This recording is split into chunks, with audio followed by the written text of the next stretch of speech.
Olá pessoal, tudo bem com vocês? Professor Baldo aqui, e na aula de hoje a gente vai falar a respeito da determinação genotípica do sexo em animais. Para alguns seres vivos, os fatores ambientais exercem uma influência significativa na determinação do sexo, como é o caso das tartarugas, em que a profundidade em que o ovo é enterrado determina a temperatura que ele vai atingir. Por consequência, vai determinar se os filhotes que vão nascer desse ovo, eles vão ser do sexo masculino ou do sexo feminino.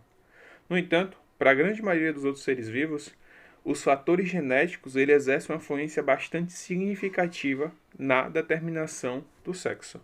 Os cromossomos que não estão envolvidos com a determinação do sexo são nomeados como cromossomos autossômicos ou cromossomos homólogos, porque o par desses cromossomos é idêntico morfologicamente e geneticamente, certo? Sendo que para ambos os sexos há essa mesma aparência morfológica. Já para os cromossomos que são ditos como sexuais, que na verdade são chamados de heterocromossomos, o par de cromossomo sexual ele é morfologicamente e geneticamente distinto, sendo que são esses cromossomos que vão determinar se o indivíduo vai ser biologicamente macho ou fêmea. O indivíduo que é heterogamético, ele vai produzir gametas distintos, que são oriundos de cromossomos sexuais, morfologicamente e geneticamente distintos. Já o indivíduo que é homogamético, ele vai produzir gametas idênticos, que são oriundos de um par de cromossomos sexuais que são morfologicamente e geneticamente idênticos, ok? Existem 4 tipos de determinações sexuais baseadas em cromossomos sexuais. No tipo protenor ou X0, a determinação do sexo ocorre pela ausência de um cromossomo, em que normalmente o indivíduo que tiver um cromossomo sexual a menos, ele será do sexo masculino. O que tiver o par de cromossomos sexuais vai ser do sexo feminino, conforme vocês podem observar aqui nessa tabela. Ou seja, se o indivíduo é XX, ele vai ser fêmea. Se o indivíduo é X0, esse 0 representando a ausência de um cromossomo sexual, ele vai ser macho. E é o cariótipo dele você identifica como o indivíduo que é fêmea. Ele vai ser 2A, identificando que ele é diploide para os cromossomos autossômicos, ou seja, os cromossomos autossômicos dele estão em pares, mais XX, que indica a quantidade de cromossomos sexuais que esse indivíduo vai apresentar no seu par. Para o macho, a identificação do cariótipo dele é 2A, novamente, indicando que ele apresenta os cromossomos autossômicos aos pares, mais X0, indicando que ele apresenta menos um cromossomo sexual. Normalmente, essa forma de determinação de sexo, ela vai ser mais intensa dentro da classe Insecta, certo? Especificamente nas ordens das libélulas, barbeiro, gafanhoto, bicho-pau.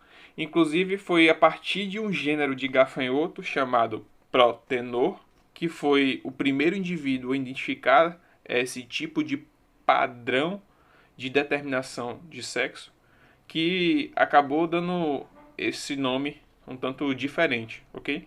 Mas vocês podem estar utilizando mais usualmente essa forma de designação sexual como X0 mesmo, sem precisar se atentar tanto a esse nome protenor, ok? Já o tipo de determinação sexual Abraxas ou ZW, ZW sendo a nomenclatura mais comum e Abraxas o gênero que foi utilizado, que foi estudado pela primeira vez, essa característica de padrão de determinação sexual, o que ocorre é o seguinte: o sexo masculino ele vai ser sempre homogamético, ou seja, o indivíduo que vai ser macho ele vai apresentar os dois cromossomos idênticos, tá? Já a fêmea ele vai ser o heterogamético, ou seja, ele vai apresentar os cromossomos sexuais distintos. Normalmente você vai encontrar esse padrão de determinação sexual em indivíduos que fazem parte do grupo da classe Insecta, como as borboletas, tá? No grupo dos peixes, tanto os osteíctes, que são os peixes ósseos, quanto os condrictes, que são os tubarões, as arraias, tá? E nas aves também, você vai ter de uma maneira geral essa determinação sexual através dessa forma. No caso do tipo de determinação sexual chamada fumea ou Z0, novamente, Z0 é a denominação mais usual e fumea se refere ao gênero no qual isso foi estudado pela primeira vez. A determinação do sexo feminino, ela vai ocorrer pela ausência de um cromossomo sexual, certo? Então, no caso, o genótipo desse tipo de determinação de sexo fumea, o Z0 vai ser a fêmea.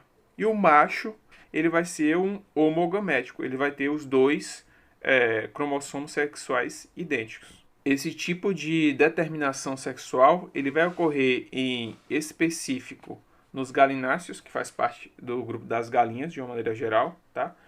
E os reptílias, que são os répteis como jacaré, crocodilo, etc. E um grupo de insetos como as mariposas, tá? Do gênero, da ordem, na verdade, Lepidoptera. Já no tipo de determinação sexual, Ligaeus ou XY, que é também o de utilização mais comum, o sexo masculino ele vai ser o heterogamético e o sexo feminino ele vai ser o homogamético, que é o que a gente vem estudando até agora. Fêmea XX, macho XY, certo? E ele vai ser bastante comum em mamíferos e em uma ordem de insetos, que é conferida ao grupo das moscas. Além desses 4 tipos que a gente viu, existem 2 situações especiais para a determinação do sexo de alguns organismos, como é o caso da Drosophila, popularmente conhecida como mosca da fruta, que provavelmente você já deve ter visto em algum dado momento na vida de vocês, que também faz parte da classe Insecta, da ordem Diptera, certo? Em que os cromossomos sexuais desses indivíduos, principalmente o cromossomo X, ele é extremamente importante para determinar a fertilidade dos indivíduos. Porém, se esses indivíduos eles vão ser do sexo masculino ou feminino, já é uma situação tanto mais elaborada, porque ela vai depender do balanço gênico. E o que é esse balanço gênico? A razão entre a quantidade de cromossomo X pela quantidade de cromossomos autossômicos. Se o resultado dessa razão entre cromossomo X e cromossomos autossômicos for igual a 1, esse indivíduo ele vai ser uma fêmea. Se a razão entre o cromossomo X e os cromossomos autossômicos for 0,5, nesse caso o indivíduo ele vai ser masculino, ele vai ser um macho. Gente, quando eu estou falando para vocês da quantidade de cromossomo X e da quantidade de cromossomos autossômicos, eu não estou me referindo ao número total de cromossomos que esse indivíduo vai apresentar, tá? O que eu estou me referindo é de que maneira esses cromossomos eles estão se apresentando. Observe a situação. Você tem esse indivíduo aqui, em que ele tem os cromossomos autossômicos deles em pares e os cromossomos sexuais dele em pares, ou seja, ele é um indivíduo que ele é completamente diploide. Então, a razão entre o cromossomo X dele e o cromossomo autossômico vai ser 1. Por quê? 2 dividido por 2 é igual a 1. E aí, nesse caso, esse indivíduo ele vai ser uma fêmea e ele vai ser uma fêmea diploide. Por quê? Porque os cromossomos, tanto autossômicos quanto sexuais, eles estão em pares. Já nessa situação, o indivíduo apresenta o cromossomo autossômico formando um tetraploide, ou seja, um único cromossomo autossômico apresenta 4 cópias idênticas, certo? E o seu cromossomo sexual X também apresenta 4 cópias idênticas, certo? Então esse indivíduo ele é tetraploide. E como é que fica a razão? Vai ser 4 dividido por 4. E aí o resultado é 1, ok? E aí nesse caso, se o resultado da razão foi 1, o indivíduo vai ser uma fêmea tetraploide, ok? Mesma situação aqui embaixo. O indivíduo apresenta cromossomos autossômicos em trio e os cromossomos sexuais em trio. A razão entre eles vai ser 3 dividido por 3, que novamente vai ser igual a 1. Esse indivíduo vai ser uma fêmea, só que vai ser uma fêmea triploide, ok? Porém, nessas duas situações aqui, em que o número de cromossomos X acaba sendo maior que o número de cromossomos autossômicos, normalmente o que acontece é que essa razão ela fica acima de 1. O resultado da razão é acima de 1. Quando isso acontece, esse indivíduo normalmente ele vai ser uma super fêmea. O que é que ele é uma super fêmea? Significa que ele vai ter todos os seus caráteres sexuais femininos bastante desenvolvidos, ok? E ele vai ter uma grande facilidade, tá, para a fertilização, porque ele vai produzir uma grande quantidade de ovócitos. Já é uma situação em que os cromossomos autossômicos eles são muito mais numerosos que os cromossomos X e o resultado da razão dá superior a 0,5, o indivíduo ele vai ser intersex, ou seja, ele não vai ser nem macho nem fêmea. E normalmente esses indivíduos eles vão ser inférteis, ok? Já quando o indivíduo apresenta a situação aqui embaixo, em que ele possui 3 cromossomos autossômicos, 3 cópias de um cromossomo autossômico e uma única cópia do cromossomo X, o resultado da razão é menor do que 0,5. E aí, nesse caso, esse indivíduo ele vai ser um supermacho, ou seja, ele vai conseguir produzir uma grande quantidade de espermatozoide e vai ter os seus caracteres masculinos bastante desenvolvidos. Uma outra situação especial para a determinação de sexo em animais é o haplodiploidismo, que ele acontece nas abelhas, que também faz parte da classe insecta, tá? Em que é o sistema haploide e diploide que vai determinar o sexo do indivíduo.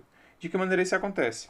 As fêmeas, elas sempre são oriundas de um processo de fecundação. Portanto, elas sempre vão ser diploide. Já os machos, eles são oriundos de um processo de paternogênese, em que o gameta, no caso o óvulo, ele se desenvolve, originando um embrião, e esse embrião ele passa por todo o processo de morfogênese e organogênese, tá? Até originar o indivíduo adulto, que seria o macho, certo? Que seria o zangão. Uma coisa que acontece nesse processo de determinação sexual é que as fêmeas, a grande maioria delas vão ser estéreis, e somente a abelha rainha que ela vai ser fértil. E o que vai diferenciar a abelha ser fértil ou estéril é basicamente o alimento que é fornecido a ela durante o desenvolvimento larval. Ou seja, se ela é alimentada por geleia real, ela acaba se tornando uma abelha rainha, ela se torna uma abelha fértil. Se ela é alimentada basicamente com mel, essa abelha ela se torna infértil. E aí ela vai executar as funções, vamos dizer assim, mais diversas dentro da colmeia. Ela vai ser operária, limpeza, nutrição, guarda, proteção, enfim, cuidar do ninho, enfim, vai ser tudo isso vai estar direcionado às abelhas, que são operárias, que são inférteis. Então, pessoal, a aula de hoje vai até aí, certo? Não tem atividade nessa aula, porque o assunto está em andamento. E aí na próxima aula a gente vai ver o ponto de vista, vamos dizer assim, um pouco mais humano, tá? Das heranças sexuais. Tchauzinho e bom estudo para vocês.